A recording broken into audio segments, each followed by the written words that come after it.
ఈరోజు అమ్మమ్మ మీకో చాలా లోతైన విషయం గురించి చెప్పబోతోంది. విశ్వమాయ. విశ్వమాయ అంటే ఏమిటి?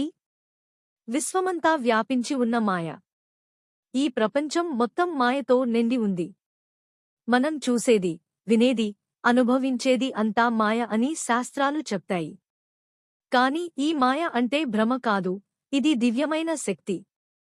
ఈ మాయను అర్థం చేసుకోవడమే నిజమైన జ్ఞానం. విశ్వమాయకు అత్యుత్తమ ఉదాహరణ కృష్ణుడు అర్జునుడికి చూపించిన విశ్వరూపం.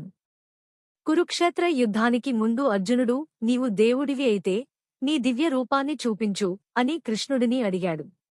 అప్పుడు కృష్ణుడు అర్జునుడికి తన విశ్వరూపాన్ని చూపించాడు. ఆ రూపంలో అనంతమైన బ్రహ్మాండాలు, లోకాలు, జీవులు అన్నీ ఒకే చోట కనిపించాయి. ఆ రూపంలో పుట్టుక, చావు, సృష్టి, స్థితి, లయ అన్నీ దర్శనమిచ్చాయి. అర్జునుడు భయపడి, కృష్ణా, నీ సాధారణ రూపాన్ని చూపించు అని ప్రార్థించాడు. ఇదే విశ్వమాయ. ఈ ప్రపంచం మొత్తం కృష్ణుడిలో ఇమిడి ఉంది. మరో ఉదాహరణ నారదుని మాయా ప్రపంచం. ఒకసారి నారదుడు, కృష్ణా, నీ మాయను నాకు చూపించు అని అడిగాడు.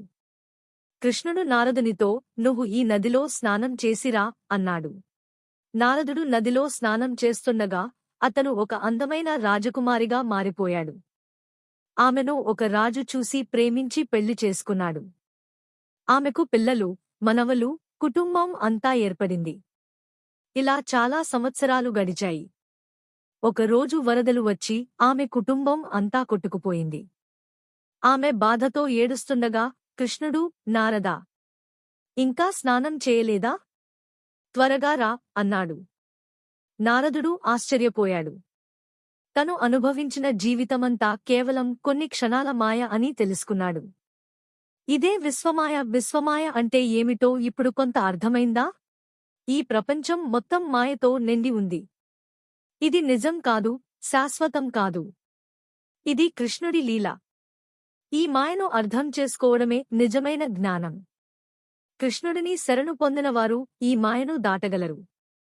ఈ విషయం నచ్చితే లైక్ చేయండి, షేర్ చేయండి, సబ్స్క్రైబ్ చేయడం మర్చిపోకండి.